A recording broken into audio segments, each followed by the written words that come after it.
She was sold to marry rich rancher until Lakota chief offered her true love. She was barely 18 when her future was decided in a room she was not invited into. Her name was Clara. She was the youngest daughter of a once proud farming family living on the edge of the American frontier. The land around their small wooden house was dry and stubborn, much like the luck that had followed them for years. Crops failed more often than they grew. Storms came at the wrong time. Debt sat heavy on the family like an extra shadow that never left. Clara had grown up knowing hardship, but she had also grown up believing in simple joys. She loved early mornings, when the sky turned soft pink and the air smelled of grass and earth. She loved helping her mother bake bread, laughing when flour dusted her nose. She loved sitting by the river with her younger brothers telling them stories she made up on the spot. In her heart, she believed life could still hold kindness. That belief began to crack the night her father told her she was going to be married. He didn't look at her when he spoke. He sat at the small table, his hands rough and worn, twisting his hat again and again. Her mother stood near the stove, silent, her face pale. "There's a man," her father said slowly. "A rancher. He owns land to the west. Cattle, horses. He's willing to clear our debts." Clara felt a strange cold spread through her chest. "Clear them how?" she asked, though she already sensed the answer. Her father swallowed. "He wants a wife."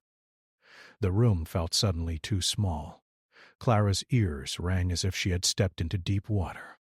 "You mean me?" Her mother finally turned, tears shining in her eyes. "It's for the family," she whispered. "We have no other way." Clara wanted to argue, to shout, to say she was not something to be traded. But she saw the fear in their faces. She saw the weight they carried. Her brothers needed food. Her parents needed the land. And in that moment she understood something painful and clear. Love had no place in this decision. The rancher arrived a week later. His name was Henry Caldwell. He was tall, broad-shouldered, and dressed in fine clothes that smelled of leather and smoke. He spoke with confidence, as if he expected the world to agree with him. When he looked at Clara, his eyes moved over her slowly, not unkindly, but not warmly either. It was the look someone gives when examining something they intend to own. He spoke to her father, not to her. He discussed terms, dates, arrangements. Clara stood quietly nearby, her hands folded tight in front of her, feeling smaller with every word. "She'll be well taken care of," Henry said at last. "She won't want for anything." No one asked what Clara wanted. That night Clara lay awake listening to the wind move through the trees. She pressed her face into her pillow to hide her tears. She wasn't afraid of work or hardship. She was afraid of living a life where her voice did not matter. The wedding was small and quick. There was no joy in it, only duty. Clara wore a simple dress sewn by her mother. When she said her vows, her voice barely rose above a whisper. Henry's grip on her hand was firm, claiming, as if sealing a deal. By the end of the day, she was no longer her father's daughter. She was Henry Caldwell's wife. The ranch was large, larger than anything Clara had ever seen. Wide fields stretched under the open sky, dotted with cattle and fences that seemed to run forever. The house was solid and well-built, filled with furniture that spoke of wealth and success. Yet from the first night, Clara felt the emptiness inside it. Henry was not cruel in obvious ways. He provided food, clothes, comfort. But he was distant, commanding, and impatient with questions. He expected obedience and silence. He made decisions without her, and saw no reason to explain them. "This is your home now," he told her once. "You don't need to concern yourself with anything else." But Clara did concern herself. She noticed how the workers avoided Henry's temper. She noticed how he spoke of land and power, as if they were the only things that mattered. She noticed how lonely she felt, even surrounded by plenty. Weeks passed. Clara learned her duties. She managed the house, kept order, followed rules that were never written but always enforced. At night she stared at the ceiling, wondering if this was all life would ever be. One afternoon, Henry told her they would be traveling to a nearby trading post. He needed supplies and wanted to discuss business with other landowners. Clara was relieved for the change, even if it meant more silence beside him in the wagon. The trading post was busy, filled with voices, movement, and dust. Traders, settlers, and native people gathered there, exchanging goods and news. Clara stepped down from the wagon and felt something shift inside her. This place felt alive in a way the ranch did not. While Henry spoke with other men, Clara wandered a short distance away, careful not to draw attention. That was when she noticed him. He stood apart from the noise, tall and still, watching everything with calm focus. He wore traditional clothing, simple but dignified. His face was strong, his expression thoughtful. There was no rush in him, no need to prove anything. Their eyes met by accident. Clara looked away quickly, her heart suddenly racing. She didn't know why the moment affected her so deeply. Perhaps it was the way he looked at her, not as property, not as an object, but as a person. She felt his presence again moments later when he spoke, his voice low and steady. "The sun is strong today. You should stand in the shade." She turned, surprised. "Thank you," she said softly. He nodded once. "You are welcome." That was all. No demand. No expectation. Henry called for her soon after, and Clara returned to his side. But as the wagon rolled away from the trading post, her thoughts stayed behind.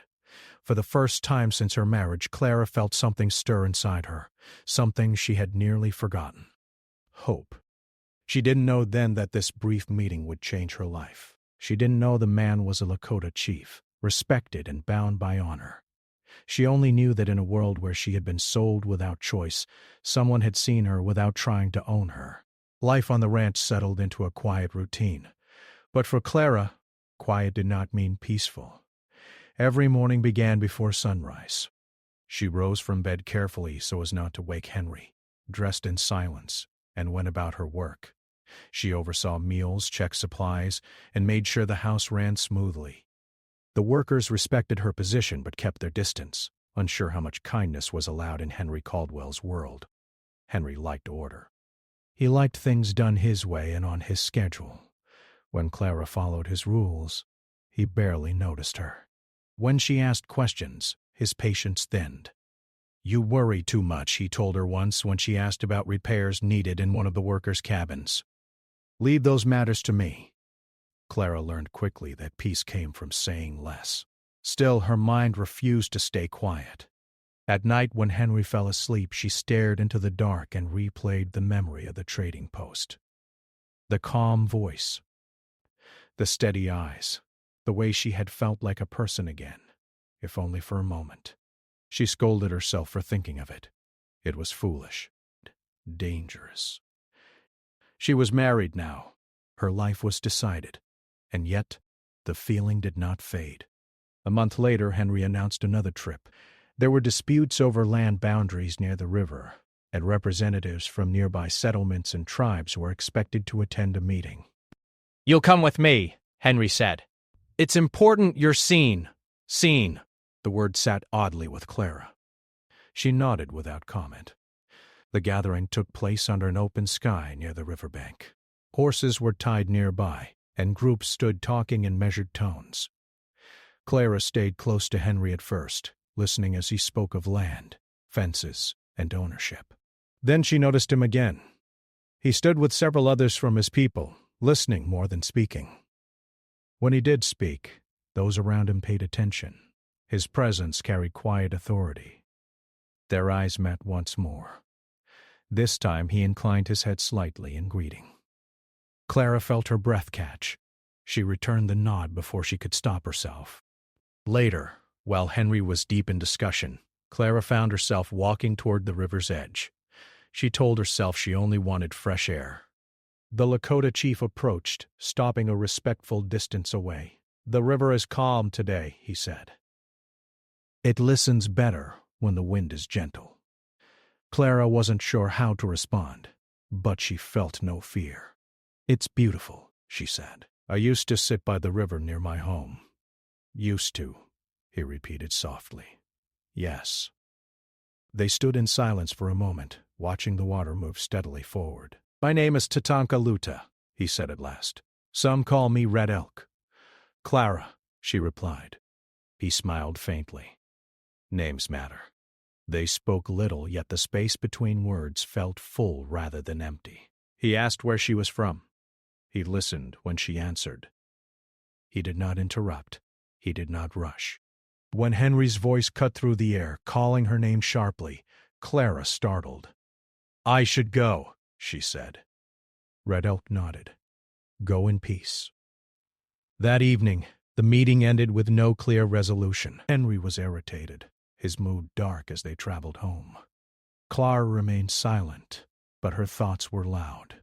Over the following weeks, Henry spoke often of the Lakota people with frustration. He saw them as obstacles, not neighbors. Clara listened carefully, learning more than he realized. One afternoon, a small group from Red Elk's community arrived at the ranch to discuss shared water access during the dry season. Clara was serving drinks when Red Elk entered the house. Henry stiffened. "I didn't expect you personally." Red Elk's voice remained calm. "These matters affect my people." I came to listen. Clara kept her eyes lowered, but she could feel the tension in the room. The discussion was firm but respectful. Red Elk spoke of balance, of shared land, of the river's needs as well as people's. Henry spoke of rights, papers, and borders. When the meeting ended, Henry left the room to see the men out. Clara remained behind, collecting cups with trembling hands. Red Elk paused near the door. "You seem quiet," he said gently. She hesitated, then spoke before fear could stop her. "Sometimes quiet is safer." His eyes softened. "Safe is not always the same as whole." The words struck her deeply. She said nothing, afraid her voice would betray her. After he left, Clara stood alone in the room, her heart pounding. No one had spoken to her like that before. No one had named what she felt without her having to say it. From that day on, Clara noticed small changes in herself. She stood a little straighter. She listened more closely to her own thoughts. She began to understand that what she felt was not wrong. It was human. Henry noticed the change too. "You've been distracted," he said one evening. "Don't let these people fill your head with ideas. They are people," Clara replied before she could stop herself. Henry's eyes narrowed. "Watch your tone." She lowered her gaze, but inside something had shifted. Fear no longer ruled her completely. As summer deepened, drought threatened the land. Henry refused shared access to the river, and tension grew. Clara heard whispers among the workers. She saw worry on their faces. One evening she found Henry angry, pacing the room. "Red Elk is pushing again," he said. "He thinks he can reason his way into what's mine." Clara took a breath. Maybe there's a way to share without loss. Henry stared at her. "You don't understand these things." "Maybe you don't understand people," she said quietly. The room went still. Henry's anger flared, but he said nothing. He turned away, ending the conversation. That night Clara sat by the window, looking out at the stars. She thought of Red Elk's words. Safe is not always whole. She was safe here, fed and sheltered. But she was not whole. Time on the ranch continued, but something inside Clara had begun to shift. She moved through her daily chores with the same careful hands, but her mind was restless. Each morning she rose with the sun, sweeping the floors, feeding the animals, and making sure the meals were ready on time. Yet even in the rhythm of work, her thoughts wandered. She found herself thinking about the world beyond the ranch, the voices at the trading post, the calm strength of Red Elk, and the gentle respect he had shown her. Clara knew she had no right to hope. She was married, bound by law and custom. Henry provided food, shelter, and safety. He gave her a life that many could only dream of, yet she felt imprisoned. Every smile she forced, every polite nod she gave reminded her that she was playing a role and not living. One morning, as the first pale light of dawn spread over the fields, Clara took the chance to escape her routine. She walked along the edge of the property toward a small grove of trees near the river. It was a place she had noticed during her earlier trips with Henry. The sound of the flowing water, the gentle rustle of leaves, and the call of distant birds made her heart feel lighter. Here, for a few stolen moments, she could breathe freely. She did not expect to see Red Elk again. Yet, as she reached a bend in the river, there he was, standing on the shore. He had come quietly, without drawing attention, and he looked as calm and strong as the first time she met him. "Clara," he said softly, not as a greeting, but as an acknowledgment of her presence, of her being. She nodded, unsure of what to say.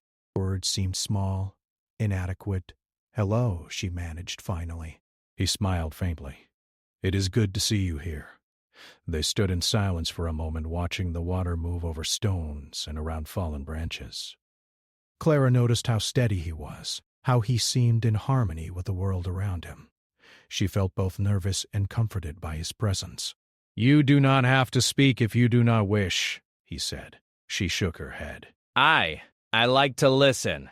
The river, it feels alive." Red Elk nodded. "It is alive, and it teaches, if we are willing to learn." For hours they spoke, not about politics, land, or power, but about life. He asked her about her childhood, her dreams, and her fears. She told him stories of her family, her home, and the small joys that had once filled her life. He listened, truly listened, without judgment. For the first time in months, she felt understood. Clara did not realize how the time had passed until she heard Henry's voice calling her name, sharp and worried. She jumped, startled, and Red Elk stepped back, his face calm but serious. "You should go," he said. "He will not wait for you to finish." Clara nodded, her heart heavy. "Thank you," she whispered. "Walk your path carefully," he said. "But do not forget to follow your heart." She returned to the ranch, her steps heavy but her mind clearer. That evening, as she performed her usual chores, she replayed their conversation. The words he had spoken lingered in her mind.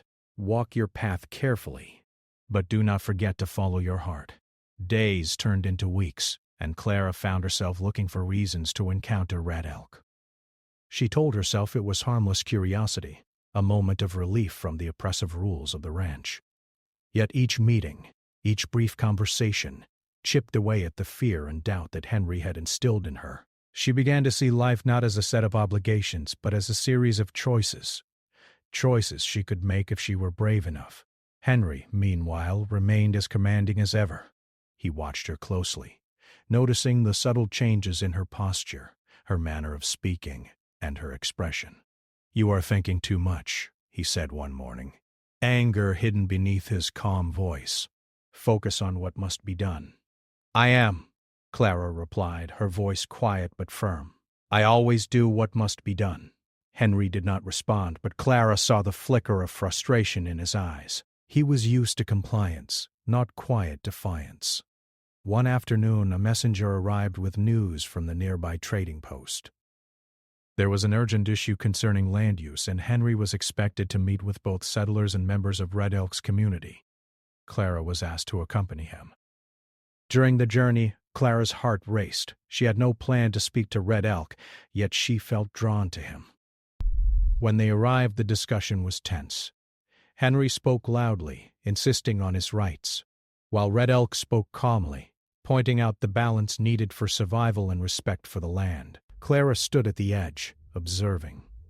She noticed how people leaned toward Red Elk when he spoke, listening to every word.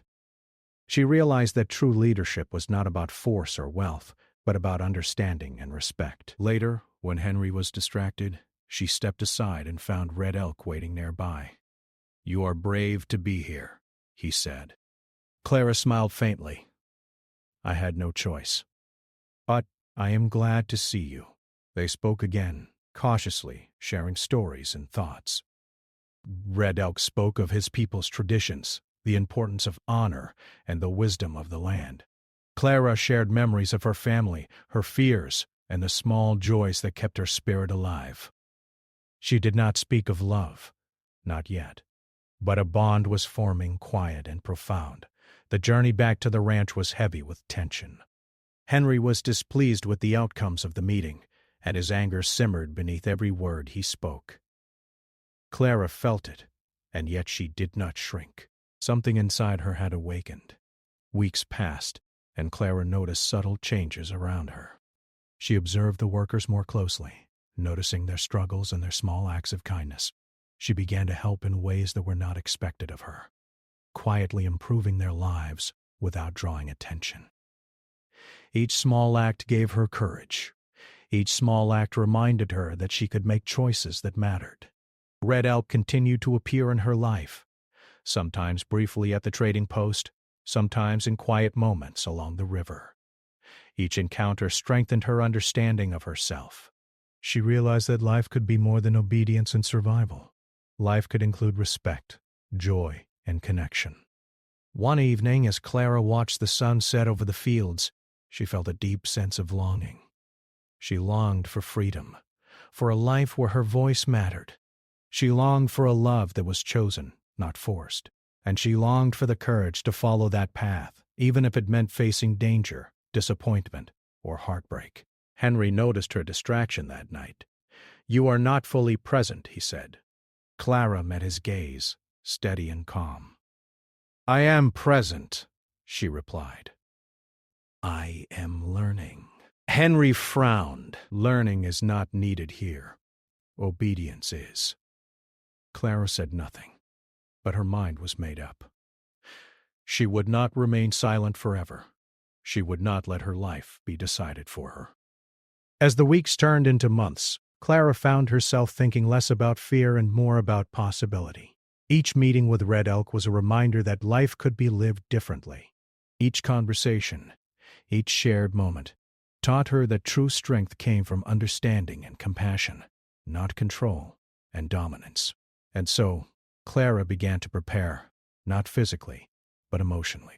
She began to understand that love, respect, and freedom were worth pursuing, even if it meant breaking every rule she had been taught to follow.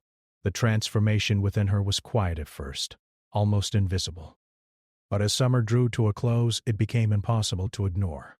Clara was no longer just the obedient wife of a wealthy rancher. She was a woman beginning to reclaim her heart, her voice, and her life. She did not yet know what the future would hold. She did not yet know how she would face Henry's anger, her family's expectations, or the risks that came with following her heart. But she knew one thing with certainty. She could no longer live a life that was not hers. The heat of late summer hung heavy over the ranch, pressing down on Clara, as if the sun itself wanted to weigh her down. Each day felt longer than the last, the chores endless, and the silence between her and Henry heavier with unspoken tension. She moved carefully, completing her tasks while keeping her thoughts guarded, but her heart was restless. The spark she had felt growing inside her since meeting Red Elk was no longer just a whisper. It had become a steady flame, warming parts of her she thought were lost forever. One morning Henry summoned her to the barn. His expression was sharp, his eyes narrowing as he measured her. "There's trouble at the southern boundary," he said. "I expect you to stay out of it and keep the house in order. Do you understand?" Clara nodded, though her mind raced. Trouble meant negotiations with Red Elk's people again. She wanted to speak, to offer solutions, but she knew Henry would not listen. Obedience was expected, and words of her own choosing could spark anger. She bowed her head and retreated to the house, her fingers clenched around the edges of her apron. As she worked, she thought of Red Elk. She remembered the calm strength in his voice, the way he looked at her not as property but as a person. Each memory made her ache, and also gave her courage. She understood, more than ever, that a life dictated by fear was no life at all. Days later, a rider arrived from Red Elk's camp. He asked for Clara, insisting it was urgent. Henry scoffed at the request. "Why would you want to see her?" he asked the rider. "She has nothing to do with your matters." But Clara knew. She could feel it in her bones. Henry would not stop her. She mounted a horse under the cover of early morning, taking only what she needed. The path to the river was familiar now, and her heart pounded with both fear and excitement. She had no plan for what she would do when she reached Red Elk, only certainty that she had to act. When she arrived, she found Red Elk waiting. His expression was calm but serious. I am glad you came, he said. It is not safe to stay near the ranch, not with your husband's temper. Clara's stomach twisted. She had known that stepping away from Henry's control would be dangerous, yet the danger no longer frightened her the way it once had. I could not remain silent, she said. I had to see you. Red Elk nodded. Now you must decide what to do. You cannot remain in a life that denies you choice. The words were simple but heavy with meaning. Clara realized this was the moment she had been waiting for, though she had not known it. To remain with Henry was to surrender her freedom. To leave was to face uncertainty, criticism, and perhaps danger. Yet she could no longer ignore the truth in her heart. She deserved respect, love, and the right to make her own decisions. Henry's anger had been growing, and Clara had seen signs that he would not tolerate further defiance. She had overheard him threatening the workers who spoke favorably of Red Elk. She had seen his sharp glances when her thoughts drifted during chores. The risk of staying had become greater than the fear of leaving. I must choose, Clara said, her voice firm. I cannot remain in a place where I am not respected. Red Elk's eyes softened. Then you have already chosen. You are brave, Clara. Bravery is not the absence of fear, but the will to act in spite of it. The journey back to the ranch on horseback was tense. Clara returned to gather a few belongings she could not leave behind. Henry's suspicion was evident the moment he saw her ride toward the house alone. Where have you been? He demanded, his voice sharp as a whip. I went to see someone, she replied, steady but careful. I needed to speak with him. Henry's face darkened. Do you think you can defy me? Clara's chest tightened, but she did not retreat. I am not defying you. I am choosing myself. The words hung in the air like a storm. Henry stared at her, disbelief and anger flashing in his eyes. He had never encountered such quiet defiance. Choosing yourself will cost you everything, he warned. I understand, she said, and I am willing to pay that cost. Henry turned away, leaving her alone in the room. Clara felt a mix of relief and fear. She knew the path ahead would not be easy, but it was hers to walk. Over the next days, Clara secretly prepared to leave. She spoke quietly with trusted workers, asking for guidance without revealing her full plan. She packed a small bundle with the necessities, enough to survive the journey and start a new life. Each step, each preparation strengthened her resolve. Red Elk arrived the night before she planned to leave. His presence was reassuring, a calm light against the storm of her thoughts. Are you ready? He asked. Clara nodded. I am. I have never been more certain of anything in my life. Then we leave at first light, he said. The next morning, Clara mounted her horse, her heart racing but steady. She glanced back at the ranch, a place that had been her home in name only. She felt a pang of sadness, not for the wealth or the land, but for the life she could not live there. Henry spotted her from the porch, his anger flaring. Clara! He shouted, but she did not respond. She spurred her horse forward and rode toward freedom. The journey through the open plains was difficult. The sun beat down, the wind whipped dust into their faces, and the path was long. Yet Clara felt alive in a way she never had before. Each mile carried her further from control and closer to her own choice. Along the way, Red Elk guided her, teaching her to read the land, find water, and move safely through the terrain. Clara listened and learned quickly. She realized that freedom was not just leaving.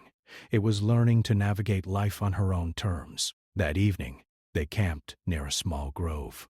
Clara helped build the fire, feeling the warmth not just from the flames but from the courage that had grown within her. Red Elk watched her with respect, never trying to control her, never expecting more than she was willing to give. "You are stronger than you know," he said quietly. "I am only beginning to understand," Clara replied. They spoke long into the night, sharing stories, fears, and hopes.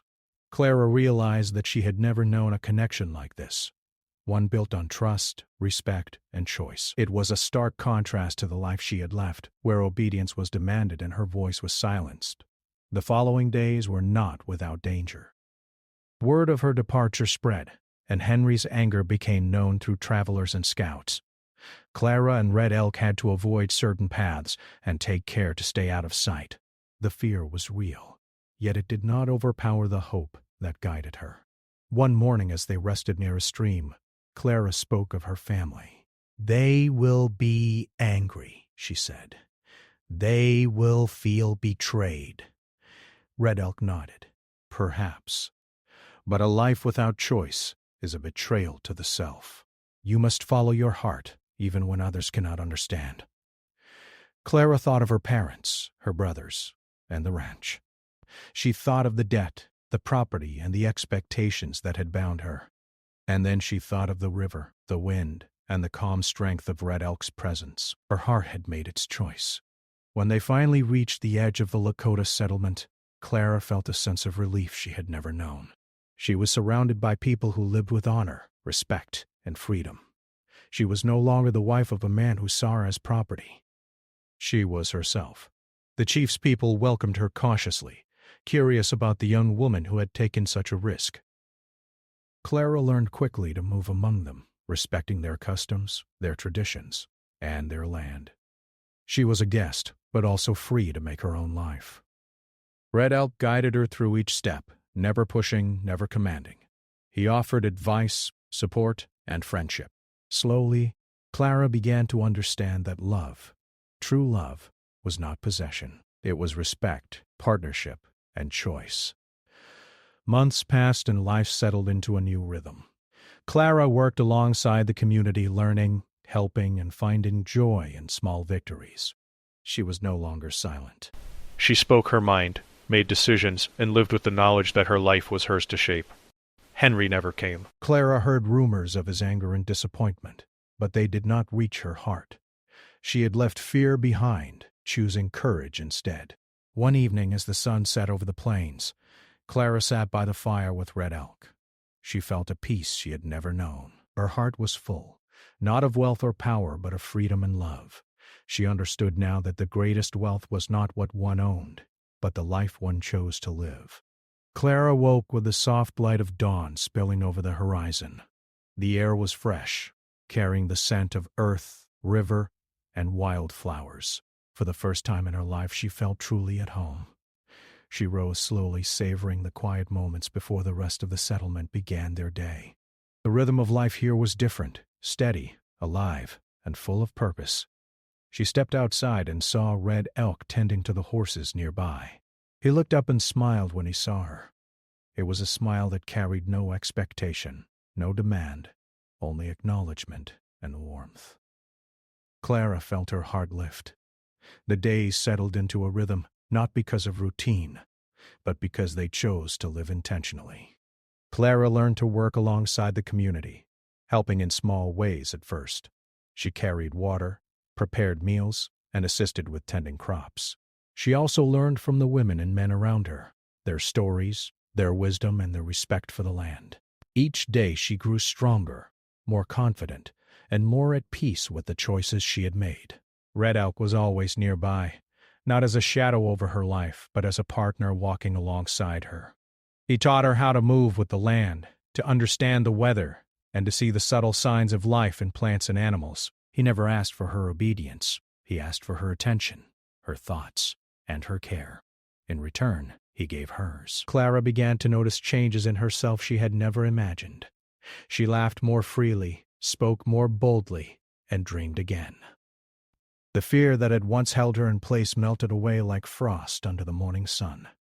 She realized that courage was not about strength alone, but about listening to the heart and taking action even when it trembled. One afternoon as they sat by the river, Red Elk turned to her. "You have grown strong," he said. "Do you see it?" Clara nodded. "I do. I am no longer the girl who arrived here. I am myself." He smiled softly, and that is how life is meant to be lived. With choice, with respect, with love. They spoke at length that evening about the future. Clara shared her hopes, simple dreams of contributing to the community, learning new skills and living in harmony with the land. Red Elk shared his visions too, not imposing them, but inviting her to consider them as possibilities. Life was not without challenges. Seasons changed, and with them came work and worry. Drought threatened crops, sickness visited, and disagreements arose. But Clara faced each obstacle with the knowledge that she had a voice, that she could act, and that she was not alone. The community supported her and she supported them. Together they navigated the difficulties, building a life based on collaboration and care, rather than fear and control. One day Clara received a letter from home. Her parents wrote with worry and confusion, not understanding why she had left the ranch. They begged her to return, fearing the dangers of the journey and the unfamiliar life she had chosen. Clara read the letter quietly, feeling a pang of sadness for the love she had for her family. But she knew that returning would mean giving up the life she had fought for. She folded the letter carefully and set it aside. She would respond with kindness and explanation, but she would not change her path. She had chosen herself, and that choice was not selfish, it was necessary. Red Elk joined her as she sat thinking. He took her hand gently. "It is not easy," he said, "to live in truth. But you have done it. You have chosen freedom." Clara looked into his eyes and felt the depth of his respect and care. "I am grateful," she said softly, "for your patience, your understanding, and your guidance. I could not have done this without you." He shook his head. You could have. I only walked with you. The strength was always yours. The months passed, and Clara became an integral part of the community. She helped teach children, prepared medicines with the healers, and shared her own knowledge of farming and household skills. She became known not only for her courage, but for her kindness and wisdom. People came to her for advice and guidance, and she gave it freely, remembering always the lessons she had learned about respect and understanding. Her relationship with Red Elk deepened. It was a love built not on possession or expectation, but on partnership and choice. They spent time together learning, working, and sharing stories by the river in the evenings. They laughed, they planned, and they faced hardships side by side. Clara felt a joy she had never known, the kind that grows quietly and steadily, rooted in trust and care. One morning while walking along a familiar path, Clara reflected on her journey. She thought of the ranch, Henry, and the life she had left behind. She felt no anger, only clarity. She understood that the life she had been given was never truly hers. But the life she had chosen, one of freedom, respect, and love, was hers entirely. She thought, too, of her family. Though they had not understood her choice, she hoped that one day they would see that her courage and happiness were the truest forms of honor and love. As the sun climbed higher, Clara paused near the river, letting the water flow over her fingers. She felt the strength of her own heart, steady and unafraid. Red Elk joined her, standing silently beside her, their connection unspoken but understood. "I never imagined life could be like this," she said. He nodded. "Few do. But now you know. And now you live it." In the evenings, Clara and Red Elk would sit by the fire, sharing thoughts and stories. They would watch the stars, tracing patterns in the sky and imagining possibilities. Clara marveled at how different her life was from the one she had left behind. It was free, respected, and loved. She had chosen her path, and that choice had brought her everything that truly mattered. The seasons changed, bringing new challenges and new joys. Clara planted gardens, helped with harvests, and worked with others to maintain harmony with the land. She learned skills she had never imagined mastering, tracking animals, preparing natural remedies, and understanding the subtle ways of the environment. Each accomplishment brought a quiet pride, a confirmation that her courage had been worth it. Through it all, Clara remembered the lessons of the past, the fear, the loss, and the obedience she had once known. Those memories did not haunt her, they guided her. She knew the cost of silence, the price of living for others, and she vowed never to return to that way of life. Her love for Red Elk grew in ways she had never expected. It was not a passionate, stormy love of stories and songs. It was steady, deep, and unshakable. It was built on trust, mutual respect, and shared experience. Clara understood now that love was not about possession or control. It was about partnership, care, and choice. One crisp morning, as Clara and Red Elk walked along the river, they spoke quietly of the future. "I want to continue learning," Clara said. To help others to grow and to make a life that matters. Red Elk smiled. "And you will. We will face it together. You have the courage, and now the freedom." Clara looked around at the land, at the people who had welcomed her, and at the life she had built. She felt a deep sense of peace. The journey had been hard, but it had been necessary. Every risk, every fear, every moment of doubt had led her to this place of freedom and love. As the sun set that evening, casting golden light over the fields and river, Clara realized that she had finally found what she had been searching for all her life. Not wealth, not comfort, not safety, but freedom, respect, and love freely chosen. She understood that life's true riches were not measured by money or land, but by the courage to follow the heart and live authentically. Red Elk stood beside her, his hand in hers, their eyes meeting in quiet understanding.